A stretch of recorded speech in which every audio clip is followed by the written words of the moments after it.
Obrigada, Magno. Estou aparecendo lá.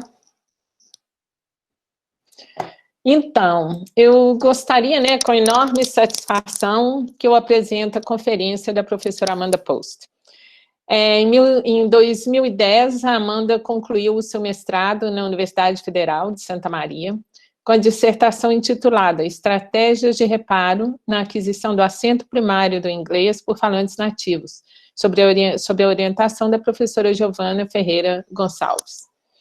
Em 2016, Amanda Post concluiu o seu doutorado na Radboud University, na Holanda, sob a orientação dos professores Ton Dijkstra e Niels Schiller, com a tese intitulada Word Stress in Second Language Word Recognition and Production.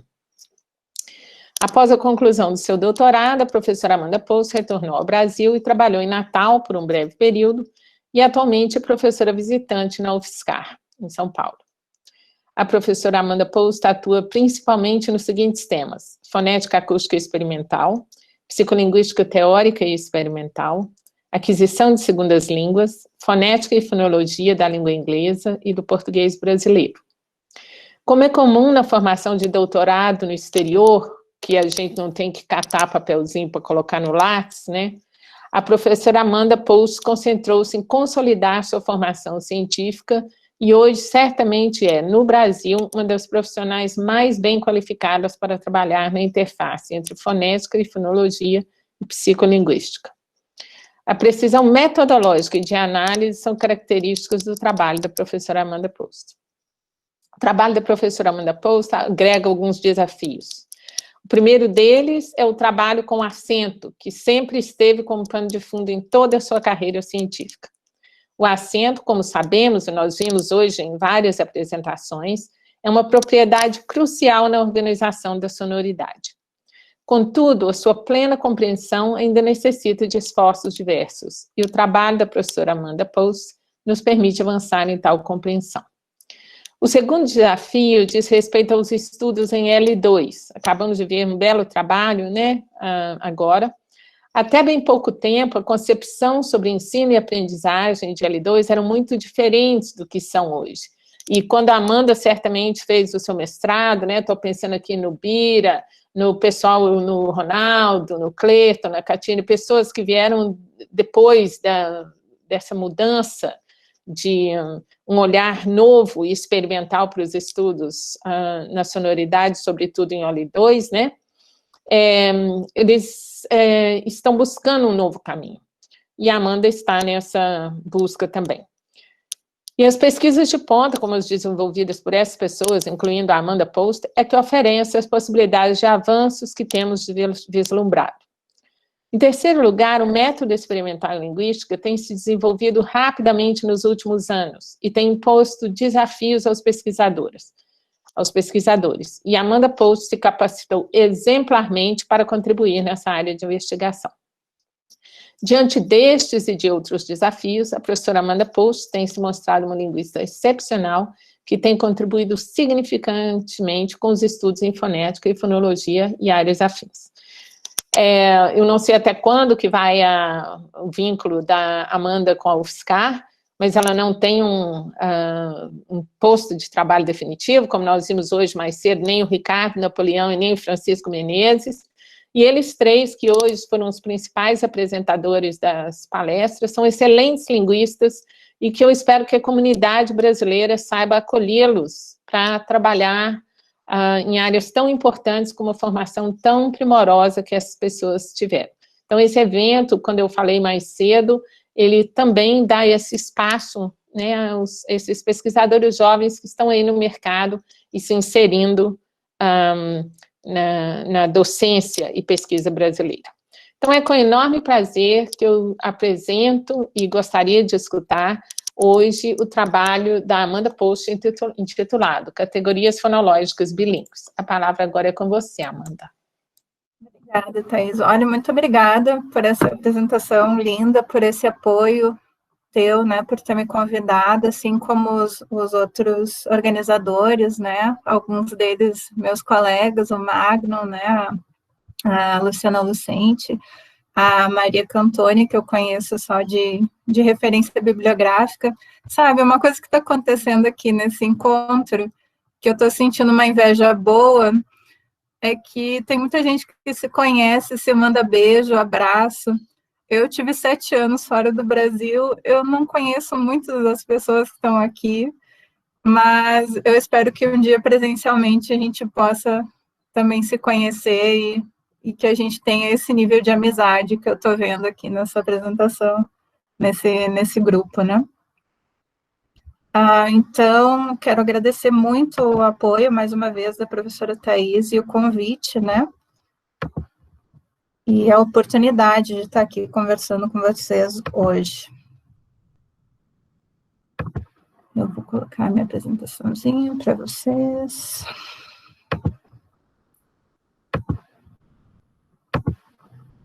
Então, vocês estão vendo a minha tela? Está entrando, agora dá para ver. Mas você está apresentando com os slides do lado. Você tem que colocar, se você quiser, a apresentação, lá onde que é a apresentação. Isso, agora foi. Está perfeito agora. Então, eu trouxe esse título, né, para minha apresentação, justamente porque é um pouco controverso, né, categorias fonológicas bilíngues, mas eu vou explicar ao longo da minha fala.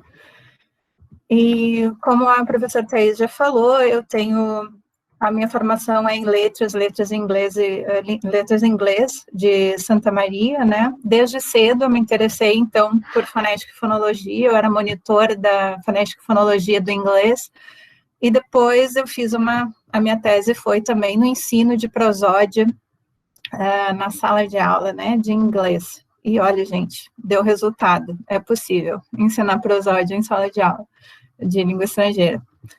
A outra, né, a professora Thais também já falou do meu mestrado, foi em teoria da otimidade, né, também investigando num projeto da professora Giovana Gonçalves, né, as estratégias de reparo, então, na atribuição do acento do inglês como L2, e daí o meu doutorado, eu achei que algumas das minhas perguntas seriam melhor respondidas, então, com um viés mais experimental. Então, desde 2010 é o que eu tenho feito, faz 10 anos que eu estou trabalhando mais com viés experimental, então, tanto em fonética quanto os modelos psicolinguísticos, né? E disso resultou a minha tese, né? Word Stress in Second Language, Word Recognition and Production.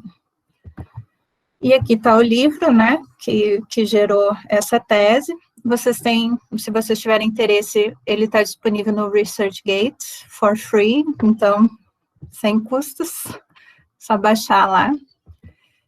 E, no momento, como a professora também falou, reforçando, sou professora visitante, eu estou trabalhando tanto com linguística aplicada, também com psicolinguística e com fonética. Foi me dado um projeto muito interessante com inglês para indígenas, né, daí eu vi o pessoal apresentando as línguas indígenas, fiquei com vontade de conversar com eles também, porque, então, são pessoas que falam essas línguas indígenas que vêm aprender inglês como uma terceira língua ainda, né, se a gente pensar na ordem de sucessão de aquisição. E também estou tendo o prazer de trabalhar com linguagem e cognição na graduação, orientando o pessoal nesse processo, né, de docência, né, de início da docência, nos seminários de orientação, e também ministrei uma palestra, um curso de psicolinguística experimental no programa de pós-graduação ali da UFSCar também. E, no momento, eu tenho 3 alunos de iniciação científica, estou muito feliz que 2 projetos que a gente já estava elaborando foram recentemente aceitos, né, de processamento de fala bilíngue, e de aquisição de L2, e um também de inglês para indígenas, que daí é mais voltado para a linguística aplicada. Então, esse é um pouquinho sobre mim, até abril eu vou estar lá, depois eu vou estar disponível. Ok, sobre o tema de hoje, então, categorias fonológicas bilíngues, né, é interessante a gente abordar essas grandes questões, né, da linguística. A gente já sabe como a gente categoriza, né, se a gente resumir todos os estudos que são feitos em aquisição de segunda língua, a gente pode responder essa pergunta, né, como representamos sons de uma L2, né, então, como esses sons, né, que a gente ouve do ambiente linguístico são representados numa categoria de segunda língua. Será que é muito absurdo pensar numa categoria de segunda língua? Enquanto há descrições de como fonemas são realizados como alvo, isso são a maioria dos trabalhos, né, inclusive os meus, não há uma proposta clara de como são representadas essas categorias fonológicas de L2. Então, essa fala de hoje vai estar dentro dessa proposta, né, de discutir esse tema com dados experimentais e trazendo alguns modelos influentes, né, fonéticos e psicolinguísticos sobre o tema. É muito estranho que eu não consigo ver as pessoas da interação, mas ok, depois a gente conversa. Então, os conteúdos que eu vou apresentar são esses, né, eu acho que a maioria, eu poderia até pular esses conceitos importantes, eu não sabia exatamente o público, né, mas eu acho que é bom a gente dar uma revisada justamente para ver se a gente está todo mundo na mesma página quanto aos termos que eu vou usar, né. Então, também vou falar sobre modelos fonéticos, rapidamente, até porque a minha apresentação ficou muito grande no fim, e eu tive que cortar algumas coisas que eu achei que, né, poderiam ser melhor tratadas em outro momento, ou até ser puladas, então os fonéticos vai ser rapidinho. Modelos psicolinguísticos de representação, porque, então, como a minha formação do doutorado foi nessa interface com a psicolinguística, né, experimental, eu tive acesso a muitos modelos, então, né, de representação.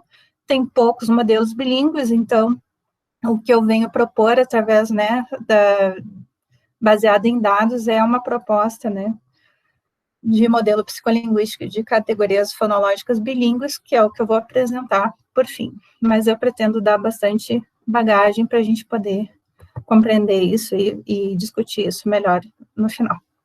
Ok? Então, começando por conceitos importantes, um conceito basilar, né, dessa discussão é a questão do fonema, né? Então, o David Crystal, querido, né, ele vai dizer uma unidade mínima no sistema de sons de uma língua, né? É uma motivação, a motivação original, né, de se criar um conceito nasce da preocupação em estabelecer padrões de organização, né? Porque é o que a gente faz realmente, né? Cada pessoa vai produzir fonemas de maneira diferente, acento de uma maneira diferente, nós normalizamos isso, né? O nosso sistema cognitivo, isso ele não está falando, eu estou acrescentando, mas nosso sistema cognitivo recebe todas essas informações, normaliza e cria um padrão fonêmico, né? Então, a especificação fonética dos sons, por exemplo, é normalizada, né? É transformada numa categoria, que é o que eu justamente vou falar na sequência, né?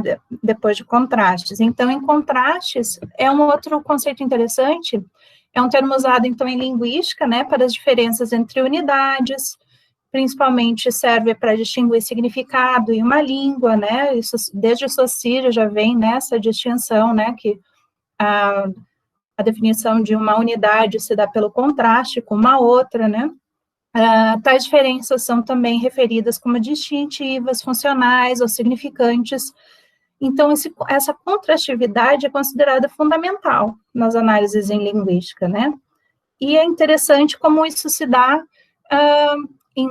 nessas categorias, né, em segunda língua.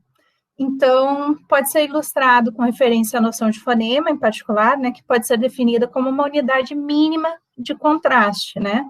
Daí ele dá um exemplo interessante, que é do P e do B, mas daí eu tenho uma anedota, né, para contar, por exemplo, não sei se o meu sotaque ainda acusa, né, mas eu sou da região de Porto Alegre, e estava numa certa vez num curso do professor Leo Wetsels, né, que é um holandês, numa região ali da fronteira com a Alemanha e com a Bélgica, que falam dialeto limburgio, né, o holandês mesmo é diferente desse holandês standard, se é que a gente pode falar isso, vai estar um pouco diferente do dialeto de Limburgo. Esse dialeto, inclusive, era o que meu avô falava, né? Eu vim descobrir muito depois. Então, ele falou assim na sua aula, né? Vocês têm que ver a diferença entre P e P, né? Que foi o que nós ouvimos. Então, é interessante a questão do contraste em segunda língua, porque onde é que está a fronteira desse contraste, né? Desse VOT que a gente percebe como um P ainda, né? No português brasileiro. Para ele estava fazendo uma distinção, né? Mas para nós, o nosso ouvido de nativos de português brasileiro, não havia uma distinção. Bom, não preciso dizer que a turma toda caiu na risada, né? Daí ele ficou assim, sem entender, eu acho que alguém explicou para ele. Enfim, e categorias, então, né? Categoria, que eu já trago no título também, né? É um termo geral usado em linguística para vários níveis de abstração. Por exemplo, você está aprendendo o conceito de árvore, né? Você vê um pinheiro, você vê um coqueiro, você vê uma macieira, são todos diferentes, mas você categoriza isso num conceito, numa categoria de árvore, né? Então, no seu nível mais geral, refere-se a todo o processo de organização da experiência humana em conceitos gerais e seus rótulos linguísticos associados. Árvore, coqueiro, né? Então, vai fazer mais distinção. Esse é um exemplo bem simples, né? Nas gramáticas, então, a categorização se refere ao estabelecimento de um conjunto de unidades de classificação, usados para descrever, então, as línguas, né? Que tem a mesma distribuição básica e que ocorre com uma unidade estrutural em toda a língua. Agora, isso é estático? Não, no curso, né, das mudanças linguísticas, também se altera o status das categorias, de categoria, né, de uma unidade, uma recategorização que funciona, né? Esses conceitos são interessantes para depois, né, para a gente ter isso em mente. E também representação fonológica, o que eu entendo, né, eu sei que, né, nas teorias mais formais tem talvez uma outra compreensão, né, mas dentro, por exemplo, de uma abordagem psicolinguística, né, experimental, é a representação mental dos sons, uma representação fonológica, a combinação dos sons que compreendem palavras em uma determinada língua, né? Então, no nível cognitivo, o que são representações fonológicas? É a representação descrita em termos de seus elementos constituintes, por exemplo, sublexicais e lexicais de uma palavra, né? Então, as sequências sublexicais, a sequência de fonemas, a atribuição do acento de palavra numa sílaba, né, numa das sílabas, e lexicais é a relação com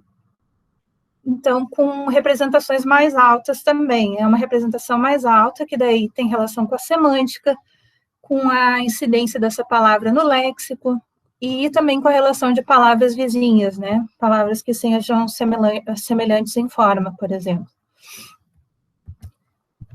E também o conceito de bilinguismo, né? A gente fala bilinguismo, daí tem uma complexidade, né, de trabalhos definindo bilinguismo. Mas o bilinguismo que eu vou abordar aqui, então, é o seguinte, né? É o uso regular das duas línguas ou mais por uma pessoa ou por uma comunidade linguística ainda, né? Então, tem muitos tipos de bilinguismo, o aditivo, né? Como, por exemplo, que é o falado, por exemplo, em Miami, que coexistem duas línguas ali, né, inglês americano, inglês americano, espanhol, né, biliterácia, as pessoas que conseguem, né, ler justamente em duas línguas fluentemente, o bilinguismo precoce e o bilinguismo tardio, etc. Eu vou explicar esses dois últimos. O bilinguismo precoce, então, acontece, né, na tenra idade, esse termo é meio estranho, simultaneamente a outra língua em casa. Por exemplo, os pais bilíngues, né, os pais que são falantes, por exemplo, eu tenho uns conhecidos que ele é alemão, a mulher é espanhola, e ele fala alemão com o filho e ela fala espanhol com o filho. Então, a criança tem acesso, desde bebê, né, às duas línguas dentro de casa. Ou mesmo por exposição precoce. Esse mesmo bebê vai para uma creche na Holanda. Então, ele ouve holandês também, né? Então, precocemente, ele está recebendo aquela língua também. Então, antes de completar a aquisição da primeira língua, né? Quando se dá essa aquisição de primeira língua, é bastante controverso, né? Não tem uma idade exata, né? Mas muitas pessoas atribuem ao fim da data esperada para aquisição fonológica em torno dos 5 anos, né? O bilinguismo tardio, então, que é o que eu vou tratar a maior parte do tempo aqui, é a aquisição da segunda língua que ocorre depois de você já ter estabelecido uma língua primeira, né? Então, a idade também não é exata, né? Vamos contar que seja, uns contam, por exemplo, no fim da aquisição fonológica, 5 anos, outros depois que a alfabetização da L1 já se deu, né? Você passa a aprender, por exemplo. Não sei se ainda teria alguém que defende, por exemplo, né, a questão do limite da puberdade, por exemplo. Mas é outra proposta.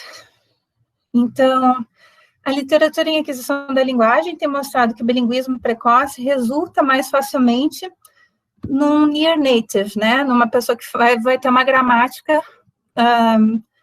idêntica ao nativo, não near native, mas native, né, como monolíngue, do que o bilinguismo tardio, que o máximo que o bilinguismo tardio conseguiria alcançar seria o near native, né, não como nativo.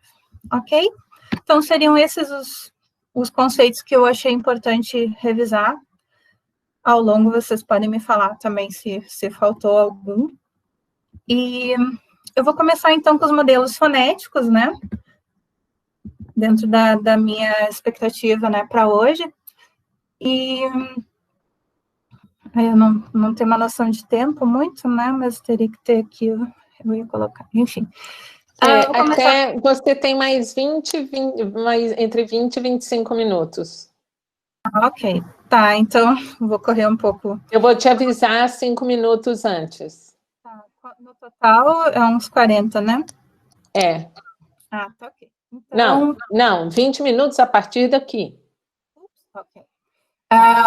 Então, eu coloquei aqui o modelo de assimilação perceptual, que propõe desde a não assimilação, né, de um segmento que venha, ou, né, de alguma unidade que venha da segunda língua, por exemplo, que ela dá mesmo a Cathy Best, ou click, né, por exemplo, você está falando, de repente, alguém faz na fala, para nós, por exemplo, das línguas mais ocidentais, não vamos identificar esse som, o click, né, do Swahili, por exemplo, como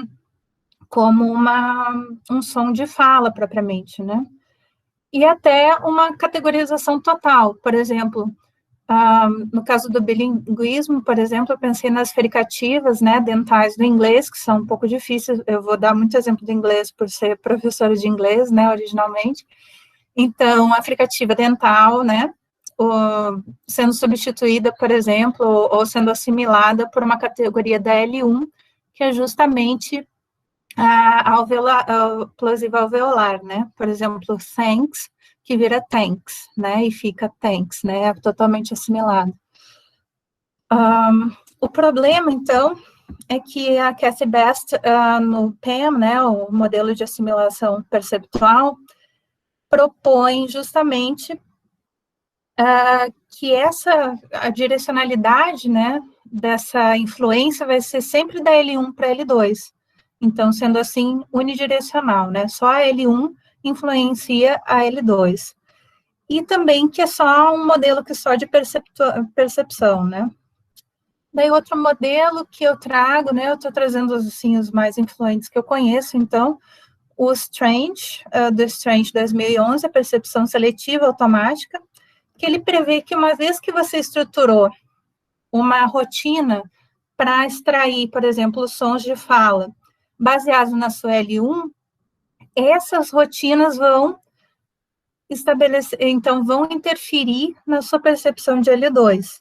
Então, com a experiência na L2, mas o ponto positivo é que com a experiência na L2, ele prevê que o sistema vai se especializando com rotinas perceptivas direcionadas daí para a percepção em L2, né? É muito E o problema desse modelo, por exemplo, está, mais uma vez, em ser unidirecional, ele não prevê, por exemplo, que a L2 possa influenciar a L1, devido à dominância, por exemplo, e também é uma proposta somente para percepção. Uma proposta interessante do Flegg, do modelo de aprendizado de fala, que ele fez lá em 1995 e vem renovando, né, até 2002, traz umas coisas interessantes para nós. Por exemplo, que aprendizes mantêm acesso contínuo aos mecanismos de aprendizado, né, que teria uma plasticidade, que os fonemas da L1 e da L2 coexistem no mesmo espaço fonológico e que, devido a isso, vai ter uma certa tendência a estabelecer as relações de equivalência, né, entre os fonemas que são próximos. Ele está preocupado com a similaridade, né, e essa equivalência vai ser feita de acordo com as categorias da L1. Então, a diferença, ele prevê que há uma diferença na aquisição fonológica, de acordo com características das categorias da L1 e da L2, né? Então, ele prevê que sons idênticos são mais fáceis de nós adquirirmos, simplesmente a gente transfere, né, o que a gente já tem da L1. Quando eu falo transferência interlíngua, não estou me referindo aos modelos de aquisição e aprendizado, né, por exemplo, Crashing. E daí, os novos são de fácil percepção, são de mais difícil articulação, né? E os similares é que se torna um pouquinho o problema, porque a gente tende a justamente fazer essa equivalência, né, deles. Então, a assimilação e dissimilação perceptual de fonemas encontra simetria, ele prevê, então, aqui uma relação entre percepção e produção, mas ele traz só que existiria assimetria, né? Ou seja, você percebe bem, você produz bem, por exemplo, né? Então, nos processos de dissimilação e assimilação, tanto as categorias da L1 quanto da L2, ele prevê, então, uma bidirecionalidade na influência interlinguística, né? Por exemplo, você passa isso me aconteceu logo que eu voltei para o Brasil, tudo que vinha na minha cabeça, pronúncia, vocabulário, tudo vinha em L2, né, na minha L2, que seria, porque eu passei só a interagir nessa língua, se tornou dominante, por exemplo, para mim, né, então era um controle cognitivo muito grande de produzir na L1, por exemplo, né, o que para muita gente é um absurdo, mas para nós linguistas é bastante possível, né? A gente vê pela experiência. Então, qual é o problema? Quais são os problemas que a gente vê nos modelos fonéticos? Não há uma explicação cognitiva, né, dos processos fonéticos descritos. Eles descrevem, né, o que acontece em percepção e produção de fala, mas a gente não sabe o que está levando a essa produção propriamente, né, em termos de cognição. E também a questão da influência da L2 sobre a L1 é prevista só em um dos modelos, né, que eu trouxe, né, eu posso estar desatualizada também quanto aos modelos fonéticos, e ainda tem uma questão muito importante, as categorias fonéticas, fonológicas, né, são postas, assim, de uma maneira, são isoladas, por exemplo, de processos de escrita, né, a relação com a letra, com o grafema, depois grafema e fonema, né, essa relação não é prevista, por exemplo, e nem com processos semânticos e pragmáticos, né. Então, agora vamos para os modelos psicolinguísticos de representação bilíngue. Contando com o último gás e energia que vocês têm. Vamos lá. Então, eu trago para vocês o Triangle Model, que é um que me agrada bastante, né, justamente por essa interdisciplinaridade que eu gosto de trazer para os meus trabalhos, e por essa interface, né, fonética e outras dimensões de representação.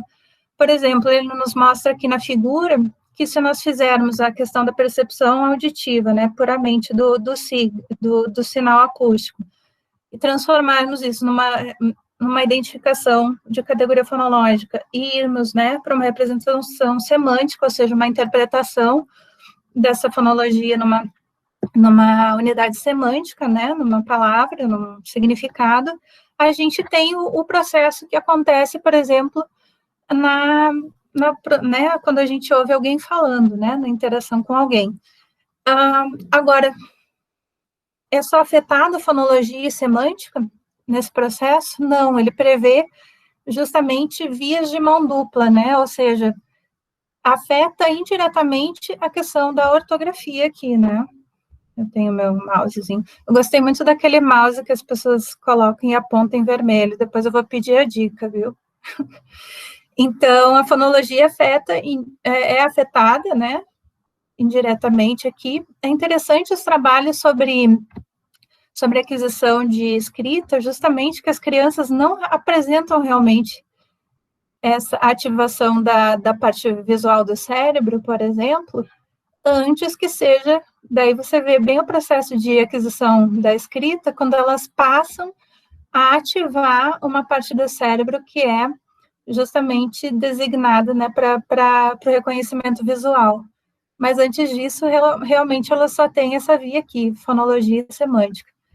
E também na leitura, né, a gente faz um reconhecimento de letras que se formam, né, numa formação ortográfica, ortotática ainda, né, e que a gente vai remeter a um significado. Esse é o processo de leitura silenciosa, né? Afeta também indiretamente a fonologia, e assim por diante. Assim que é isso que esse modelinho aqui tá trazendo para nós, ok? Agora, o modelo que o meu orientador lá criou junto com o Walter Van Heuven é o BIA Plus, né? O Bilingual Interactive Activation Model, né, justamente. Então, o que ele vai falar aqui? No processo de leitura, por exemplo, o que a gente vai fazer? Identificar a ortografia, daí ele está preocupado justamente com essas semelhanças, né, que é o que o Flegg abordou. Como é que a gente vai estruturar essas semelhanças, né, cognitivamente, como a gente vai usar isso na percepção tanto ortográfica, o processamento fonológico e o processamento superior, né, o semântico. Então, por exemplo, ele usa as palavras tomato, do inglês, né, English desse lado, e tomate, né, a pessoa bilíngue holandês-inglês vai ter esse processamento quando ela lê a palavra ortográfica, né. E daí, o que isso significa aqui? Tem uma palavra que está circulada com mais, né, com mais em preto aqui, que é a que eu estou usando, é o holandês. Também pode significar que é a minha língua dominante, né? Então, tomate, quando eu falo tomate, eu sendo bilíngue, eu tenho, né, a palavra tomato em inglês afeta essa percepção ortográfica e o processamento fonológico dessa palavra, por ser tão semelhante, né? Então, essas bolinhas aqui significam a inibição. Eu tenho que controlar o meu processo cognitivo para separar as duas apresentações para eu poder falar, por exemplo, tomate. Mas isso sempre vai estar implicado. Eu não consigo separar, porque justamente essa teoria vai dizer que a gente vai adquirir por associação com essas palavras que, por exemplo, a gente já tem cognatas mais fáceis de identificar, mais fácil de ter uma retenção, né, uma percepção dessa palavra, ok? E retenção, né, uma representação. Daí ativa aqui o significado de tomato, ok? O tomate estereotipado não, prototipado que a gente tem, né, cognitivamente. Ok, então, não acredito, mas estou vencendo, eu acho, o horário, né? Modelo psicolinguístico de categorias fonológicas tem 10 minutos. Eba, ok, acho que vai dar certinho. Então, os modelos psicolinguísticos de categorias fonológicas bilíngues, né, é mais o meu cup of tea, então os trabalhos que eu fiz é mais com o fim de responder, né, justamente o que são essas categorias fonológicas bilíngues. Um dos primeiros trabalhos que eu fiz foi esse aqui, que nós geramos um corpus bilíngue, né, eu e o Jan Willem, que é um colega de Amsterdã.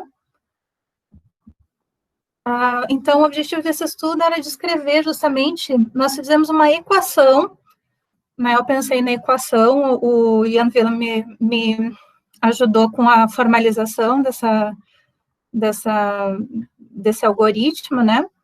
Então, justamente para medir a percepção de categorias fonológicas bilíngues. O objetivo não era bem esse, mas acabou sendo, porque foi isso que aconteceu. Então, nós descobrimos realmente que como as pessoas respondem essas diferenças, né? Então, geramos esse corpus de português brasileiro e inglês americano, né? São 5.800 pares de palavras, que são semanticamente equivalentes, são traduções, né? O número de sílabas eram 2 ou 3. Controlamos o número de letras, a frequência de palavras baseado no SAILEX e no ASPA, e a transcrição fonológica com o SAMPA. Então, para fazer, o que é essa equação, né? Essa equação foi primeiramente pensada para calcular a distância dialetal, né? A distância Levenshtein. E daí esse colega lá da Radboud University fez essa distância Levenshtein normalizada, ok? Que ele normaliza para palavras maiores, né? Com a inserção do 1 aqui. Então, como é que funciona? Se eu tenho um apagamento, uma inserção num outro momento na palavra, eu tenho 2 modificações sobre uma palavra que tem 8 segmentos, né? Então, eu tenho esse quociente aqui. Essa daqui é a distância Levenshtein dessa palavra, 0,75. E assim nós calculamos palavras como ministro, minister, e uma série de outras, né? 5.800 pares.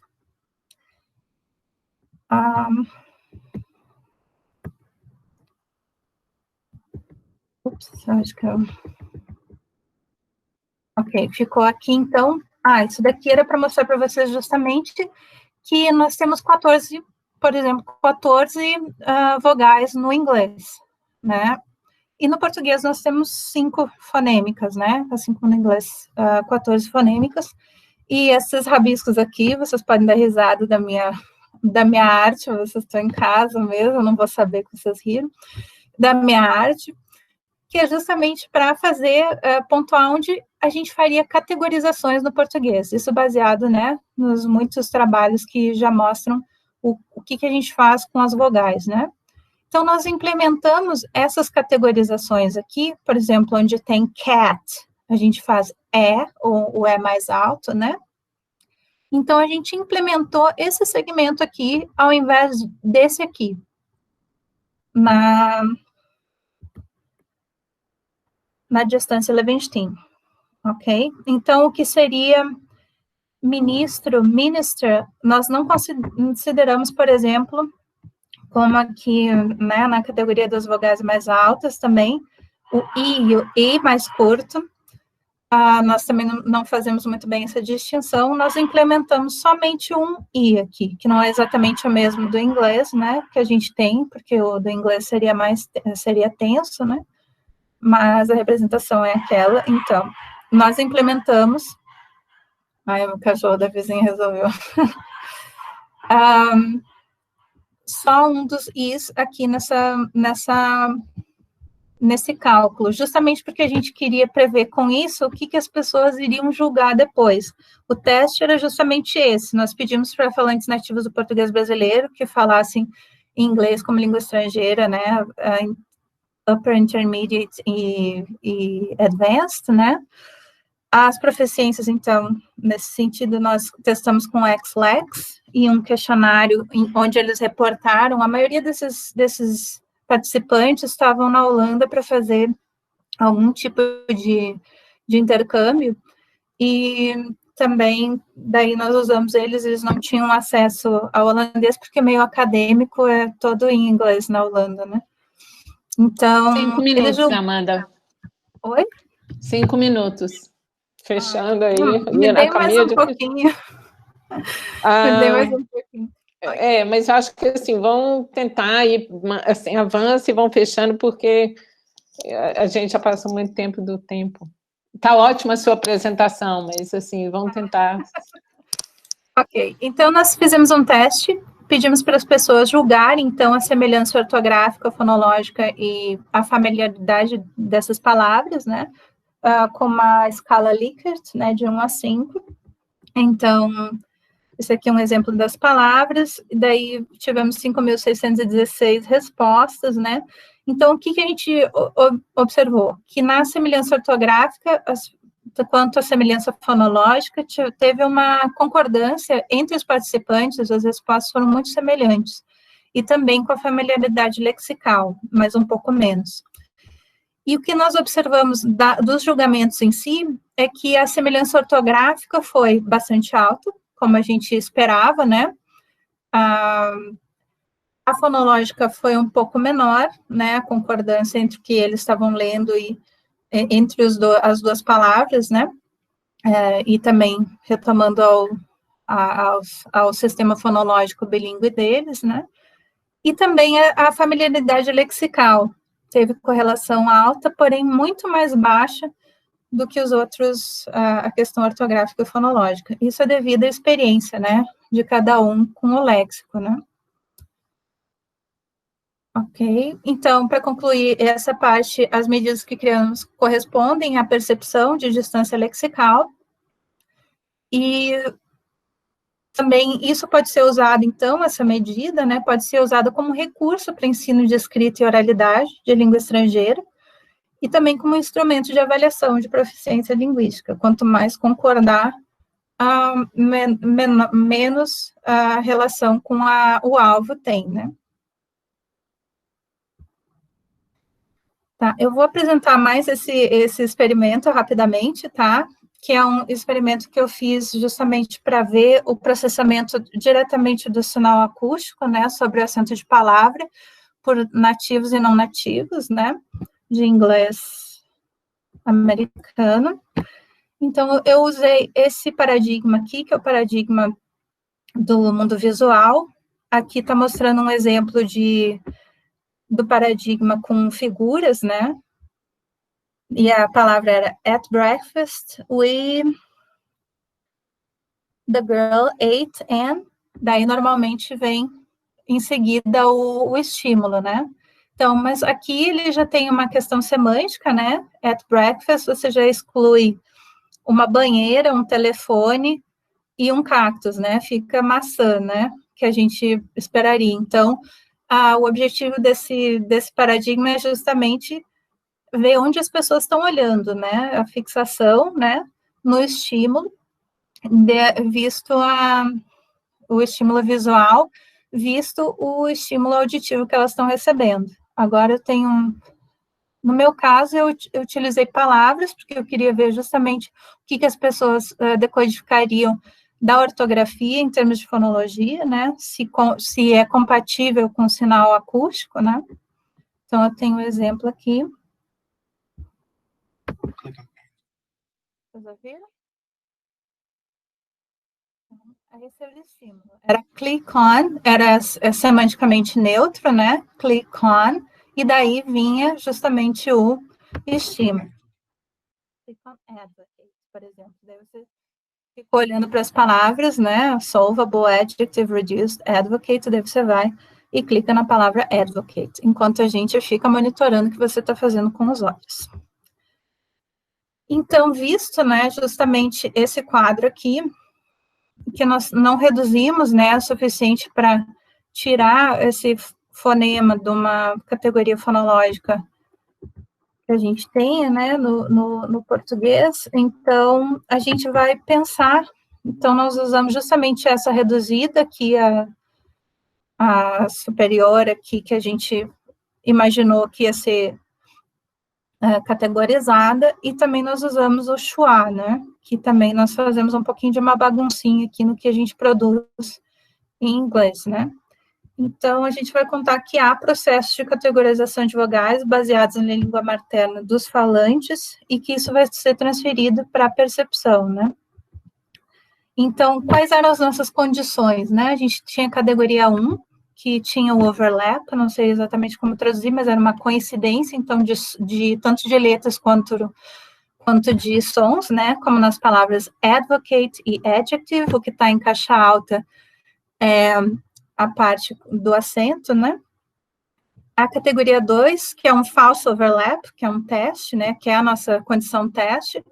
Por exemplo, quando você tem a vogal reduzida, como em occasion, né, que você teria um schwa ali, o que você faz em termos de padrão de fixação, onde você está olhando, né, até que seja desambiguada a palavra, como quando você tem um competidor como octopus, por exemplo, né, que tem uma full vowel, uma vogal plena, né. E daí nós tínhamos uma categoria 3 que não tinha overlap, né, para ver o que, né, então, em princípio, não deveria ter nenhum efeito aqui, né, porque eram totalmente diferentes, né, e também a questão do stress também não coincidia, como eu estou colocando aqui.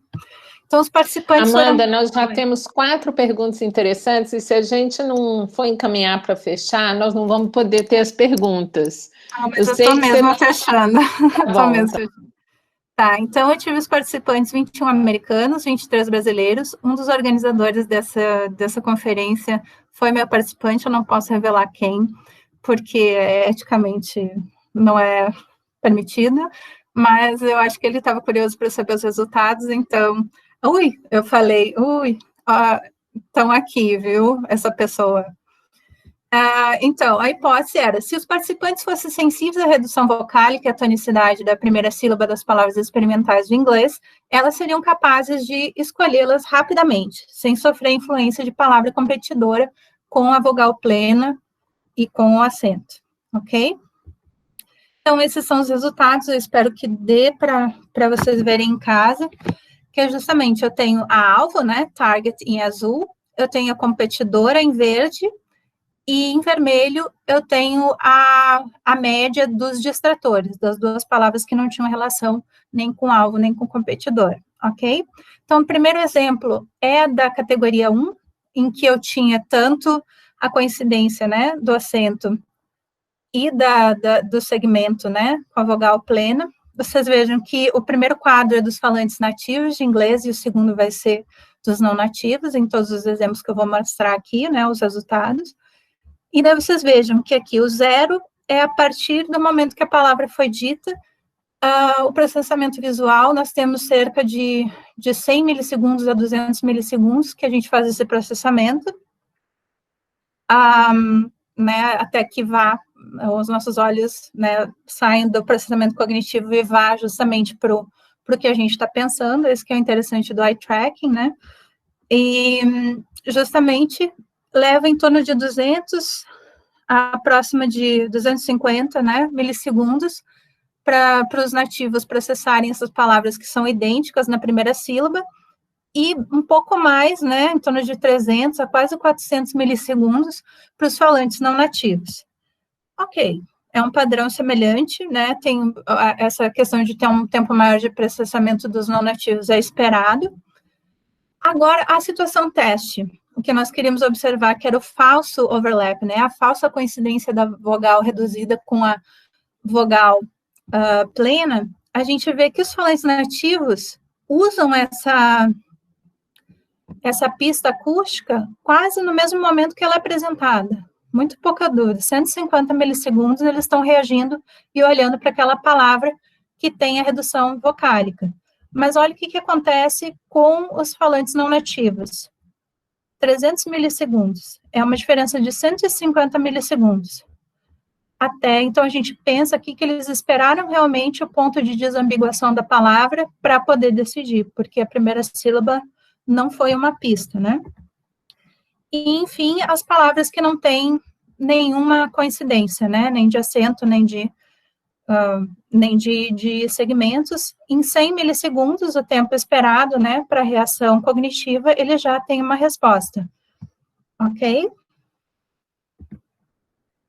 Então, a diferença de grupos, categorias e a relação entre grupos e categorias, né, linguísticos do não nativo e nativo é bastante significativa, e olha o que acontece quando a gente compara estatisticamente as categorias 1 e 2, por exemplo, dos falantes nativos americanos, a gente tem uma significância alta, mas olha o que acontece com os não nativos, né?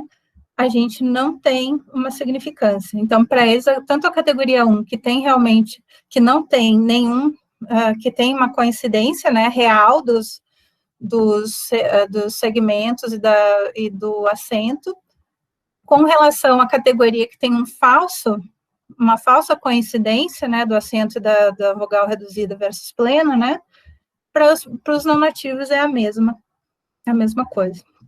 Enfim. Deixa eu ver aqui. Amanda, eu acho que tem que pular para a conclusão, porque senão nós não vamos, senão as pessoas vão sair, vai ser ruim para todo mundo. Eu acho que as pessoas que fizeram pergunta gostariam de conversar. Tá, 1 minutinho eu já encerro. Então, aqui eu apresento a minha proposta, né, justamente do que acontece, por exemplo, quando a gente faz uma leitura dessa palavra, a gente tem um processamento sublexical da ortografia, que alimenta um processamento lexical bilíngue da ortografia também, e que remete a um processamento semântico, né, que também não é igual, como muitos modelos vão propor, né, a gente pode discutir mais sobre esse assunto, e, paralelamente, simultaneamente ao processamento ortográfico, acontece um processamento fonológico, né, tanto sublexical quanto lexical, e eu proponho aqui, por exemplo, que quando nós processamos justamente os fonemas, quando nós temos um input ortográfico como blood, né, eu dei um exemplo do holandês aqui, porque eu estava discutindo o que um outro autor holandês falou sobre um tema próximo, né, o processamento, ele considerou como sendo 2 fonemas diferentes. Aqui no meu processo, eu considero 2, que as palavras semelhantes, né, em inglês, flood, e no holandês, bloed, né, vai ter o quê? Vai ter uma junção, justamente uma mersão, né, é uma associação entre esses 2 fonemas parecidos, que tem uma referência ortográfica na holandês e no inglês, e que vai ter uma categorização fonológica mista nessa decodificação do grafema para o fonema tanto em holandês quanto em inglês, o que for dominante para esse falante, ok? Então, aqui foram mostradas algumas evidências que as categorias fonológicas de falantes bilíngues tardios apresentam padrões divergentes da língua-alvo, isso nós já sabemos por muitos outros estudos, mas que também sabemos que não é uma formalização para tais categorias mistas bilíngues, né? Então, o que eu propus ali, passei rapidamente, eu fico disponível para todos que quiserem perguntar mais e saber mais dos meus trabalhos, onde isso está publicado, né? Eu apresento justamente um modelo de processamento cognitivo de categorias mistas bilíngues. Nossa, falei muito, muito obrigada pela atenção de todo mundo, muito obrigada ao ENOF, a professora Thais Cristófaro, pelo convite, e todo mundo que ficou até esse momento para assistir essa palestra. Muito obrigada. Parabéns, Amanda, muito obrigada. Nós temos algumas perguntas, eu gostaria de saber se o Érico gostaria de falar a pergunta dele. O Érico Zu é um aluno da Maria João, ele está em Portugal, está prestigiando o nosso evento. Ele é originário da China e faz doutorado com Maria João em Portugal e também fez uma parte... Eu conheci. Ele é excelente, ele estava com a Silk Hamann como co-orientadora. Você gostaria de fazer a sua pergunta, Érico? Boa noite, posso? Claro. Obrigado, professora. Muito obrigado, professora Amanda, a apresentação muito interessante. Só queria fazer uma pergunta em relação à unidade subfonémica na aquisição fonológica da O2, porque quase todos os modelos, quer dizer, são todos os modelos de que falou durante esta apresentação, consideram o segmento ou fonema como uma unidade mínima ou básica da representação fonológica, mas qual é o papel da unidade subfonémica? Porque há trabalhos que mostram que pessoas podem transferir ou reutilizar unidades menor do que um segmento na aquisição de uma língua não materna. Obrigado. Obrigada, Érico.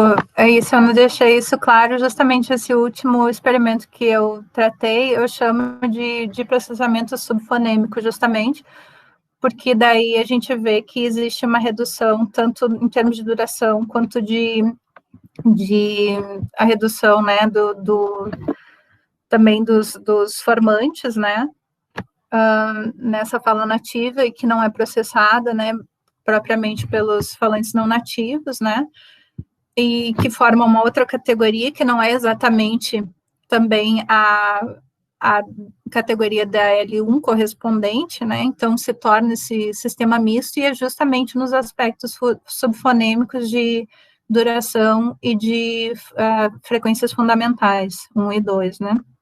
Então, obrigada pela tua pergunta para esclarecer esse ponto. Agora tem uma pergunta do Beratan Alves. Bira, você gostaria de fazer a pergunta? Posso falar sim. Vocês estão me ouvindo direitinho? Claramente. Eu estou sem o microfone. Bom, em primeiro lugar, Amanda, que prazer te ver, te rever, né? E faz tanto tempo que a gente não se vê ao vivo, então, em primeiro lugar, parabéns pela fala, e é uma satisfação de ter de volta no nosso país, né? Acho que aqui é o teu lugar. Então, assim, é uma alegria muito, é uma grande satisfação estar falando contigo. Em primeiro lugar, eu tinha um pequeno comentário a respeito dos modelos, que tu chamas de modelos fonéticos, uma sugestão de leitura de pesquisa que foi feita no Brasil, eu acho que sobre o PAML2, eu acho que é interessante a tese do professor Rainer Vinícius Peroso, em que ele rediscute todas as premissas do PAML2, né, ele redefine e ele tenta uma aproximação, e eu digo tenta porque a tese a gente interrompe para defender, mas nunca termina, então ele ainda está trabalhando nisso, né, com questões mais de âmbito psicolinguístico, como aquelas que tu levantaste, tá? Mas a minha questão é a seguinte, eu concordo contigo, tá? Que os modelos fonéticos, eles pecam em discutir processamento, né? Lá na URGS a gente está tendo muita discussão sobre isso. Por outro lado, muitos modelos de processamento pecam em discutir os primitivos de fonologia, né? Então, assim, quando tu mostraste os modelos de processamento, isso é uma discussão que eu tenho muito com a professora Ingrid Finger, com a professora Ana Fontes, lá na URGS, e quando elas trazem esses modelos, eu digo assim, eu quero ver o que está dentro desse balãozinho que diz fonologia, né? Porque assim, porque o balãozinho não me convence, né? E aí eu vejo na apresentação dos modelos psicolinguísticos sempre uma alusão ao IPA e a termos como apagamento, inserção, né, segmento, e me parece que a unidade básica realmente é uma unidade básica de fonologia, ou seja, o segmento, né? Então, minha pergunta, e na verdade eu não sei se já existe resposta para isso, né, mas eu acho que é uma coisa, gostaria que tu pudesse me desses, mas eu acho que é quase uma sessão de terapia, é o seguinte, qual o primitivo que caracteriza o módulo fonologia nesses modelos? Isso já foi pensado por esses modelos? Há necessidade de se pensar e discutir tal questão, né? Ou esses primitivos são realmente primitivos tradicionais de fonologia, né? Cuja unidade é o segmento. Então, eu gostaria de te ouvir falar sobre isso, tá, Mana? Muito obrigado. Obrigada a ti pela pergunta. Eu que fico muito feliz pela tua presença e ouvir a tua voz já me dá uma alegria muito grande. Pena que a gente não pode estar muito perto agora, né?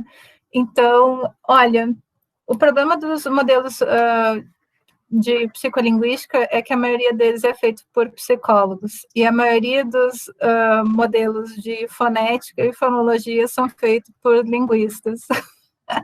Então, a gente tem um problema aí de falta de expertise, às vezes, de um lado e do outro, quando a gente quer, por exemplo, o modelo, os psicólogos não têm uma compreensão muito boa de fonética e fonologia, isso eu consegui, isso não é muito legal de se dizer, né? Mas é um pouco de falta de nós conversarmos mais, né, linguistas e psicólogos, né, experimentais, que eu digo, né, justamente para a gente sanar as faltas dos modelos, assim. Então, às vezes a gente vê trabalhos na psicologia, assim, com uma metodologia perfeita, mas que peca no conhecimento linguístico, por exemplo. realmente, o que eu estou fazendo aqui na minha tese, o que eu fiz, foi uma tentativa, né, de abrir um pouco essa caixa preta, justamente, da fonologia, e de transformar isso, né, se a gente olhar por o que prevê as teorias conexionistas, né, os modelos conexionistas, a gente vê que a gente vai precisar de muita evidência fonética para dizer que a gente tem uma categoria fonológica, né? Então, justamente o que eu penso é justamente isso, né? Que uma categoria fonológica, o segmento, quando eu falo, né, que eu estou usando como um sinônimo de fonema nesse caso, para mim, pelo menos, está baseado em muita evidência fonética dessa normalização que a gente faz das muitas falas que a gente tem experiência, e por isso a gente vai modificando também a nossa experiência de segunda língua e passa a transformar esses segmentos. Essa é toda a minha pergunta dessa fala, lógico, né?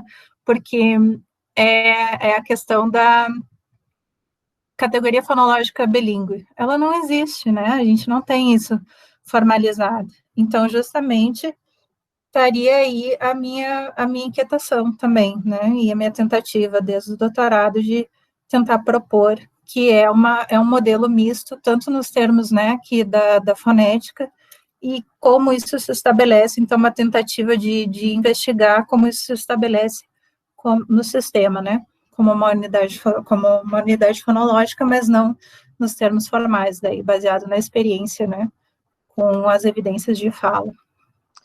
Ok, nós temos uma última pergunta do Felipe Kuski. E eu pediria que ele tentasse sumarizar as duas, eu escolhesse uma e depois ele interagisse com a Amanda para outra pergunta, se você puder, Felipe. Obrigada. Oi, boa noite. Oi, Amanda. Parabéns pela fala, parabéns aos organizadores. Sim, depois eu posso conversar com a Amanda e, na verdade, no final da tua apresentação, eu já vi uma resposta, né? Mas a minha pergunta, assim, então, bem rapidamente, se refere a esses bilíngues, né, que apresentam uma L1 com valores entre L1 e L2, né? O que alguns de nós chamam de atritado, né? Falando de atritados, né? Essa influência da L2 na L1, afinal de contas, na tua opinião, representa uma mudança de representação, de categoria, ou é uma questão de processamento, controle inibitório, limiares de ativação, ou ambos, né? Novamente, eu vi que no final da tua apresentação tu meio que responde isso. E o resto era uma curiosidade, então fica por isso só mesmo. Obrigado. Tá, você quer que eu responda alguma coisa sobre isso, ou você achou que está esclarecido? Na verdade, eu queria a tua opinião agora. Afinal de contas, é representação ou é processamento, ou é os dois? Até que ponto é um e outro? Então, essa representação, essas categorias que a gente vai formando, vem desses processamentos, né, da experiência que a gente tem no meio linguístico, né, justamente. Então, que vai moldando esse processamento, digamos assim. Então, se é uma língua dominante, é claro que vai ter, por exemplo, quando você está se expressando na língua não dominante, menos dominante, você vai ter um controle inibitório, um processamento de inibição muito grande. Eu tenho um outro experimento que mostra isso, não trouxe aqui, eu gostaria de ter trazido até pela questão de tempo. Eu acho que seria interessante mostrar que eu tenho um experimento de leitura de palavras mistas, né, tanto do português brasileiro como do inglês, e daí o processo de inibição que dá com palavras muito parecidas ortográfica e fonologicamente. Então, é justamente... eu acho que eu me perdi um pouco na resposta, ou não? Então, é os dois, né? É o processamento que gera, na minha opinião, e pelo que eu tenho lido, a categorização, né, bilíngue, diferenciada, né, tanto da língua-alvo quanto da língua primeira. Ok, eu vou encerrar então, Amanda, porque a gente já passou do tempo. Eu gostaria muito de agradecer a Amanda pela brilhante apresentação. Eu vou passar a palavra para o Magno fechar, mas eu gostaria pessoalmente de agradecer a todos que estiveram nesse encontro. Chegou uma hora ali que tinham 97 pessoas, eu falei, vamos chegar aos 100. Então, eu achei muito bacana estarmos juntos essa tarde, e eu Agradeço a Amanda e agradeço a todos vocês que estiveram aqui com a gente hoje. Muito obrigada e boa noite.